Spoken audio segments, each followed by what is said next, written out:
Have you ever watched time pass by, looked at the seconds ticking by and thought, what's taking so long? Time is relative. During boring moments of our life, time seems to move at a standstill. But during those fun moments, time flies by. This isn't new news, but it is the topic of today's video, so sit down, strap in, and let's talk about time. Time is fixed. There's 60 seconds in a minute, 60 minutes in an hour, 24 hours in a day, 7 days a week, 52 weeks in a year. Time is constantly broken down and quantified. Time to wake, time for breakfast, time in traffic, time at work, time for lunch, time for more work, time in traffic, time at home, time for sleep, then time to wake again.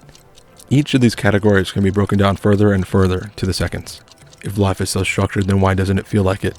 How does one quantify a year if not 365 consecutive days starting from January the 1st and ending December 31st? On paper, there's a deliberate shift in this time and that time. Yesterday, today, and tomorrow. Last week, this week, and next week. With the world structured as it is, one wonders what day of the week was the universe born. Constantly going back second by second and defining the undefined time before us. Before the Greeks, the Romans, the Aztecs, the Stone Age, the dinosaurs, the Earth, our sun. Constantly reaching backward, we find that the rigid structures we built to define our lives fall flat. Asking what day the universe was born is a superfluous question. It has and does not have an answer. Perhaps some alien somewhere could escape space-time and follow the chain of causality and tell us that the universe was born on a Monday. Garfield would be furious. Time is vague. We can go back seconds, days, weeks, months, years, centuries, and millenniums with a haphazard precision. What about a million years? A billion? That's where time falls short. Scientists today put the birth of the universe at about 13.8 billion years ago. No idea if that was a Monday or a Friday. So, 13 billion, roughly 800 million years ago, the universe decided to shine, and thus space-time was defined. It took all those years for us to appear on the scene. Who knows how many billions, millions, millenniums, centuries, decades, years, months, weeks, days, and seconds are left in this universe for us to explore. The future is uncertain, to a degree. You may have an idea of what's in store for you within the upcoming seconds, minutes, hours, days, weeks, and months, but what about years?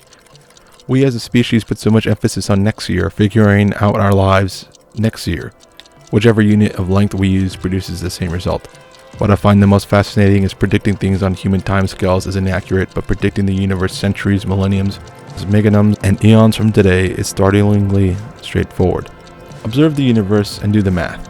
In roughly 5 billion years, our very own dwarf star sun will become a red giant, expanding and consuming the planets Mercury and Venus in its wake, possibly even our own Earth as well. In 4.5 billion years, our Milky Way galaxy will collide with the Andromeda galaxy. See, the more we observe the universe, the more we can predict its biggest motions. Time is forever. Also, untrue. Until our universe was created, time wasn't a thing.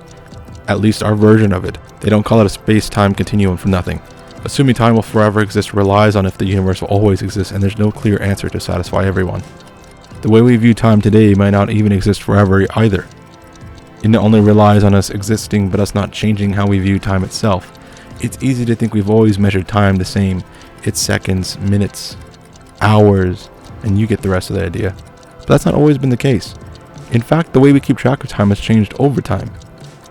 Our current calendars haven't always been around. Of course they haven't. They were invented, and before their inception, time was something else.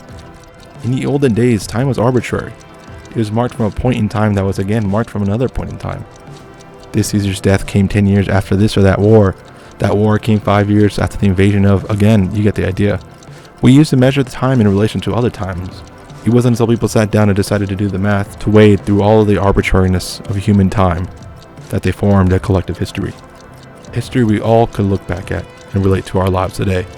All of the suffering, wars, triumphs, hopes, fears, joys, victories, and loss have been weaved together by us for us. Like a watchmaker, assembling the pieces of watch to mark the time, after time had already been passing for over 13 billion years, knowing full well the watch itself could never last that long. At the moment of its creation, it ticked down the time towards its destruction. Time is now like that watch. Maybe at some point in the future we will learn more about time and can then deduce it further, define it clearer, and divide it absolutely.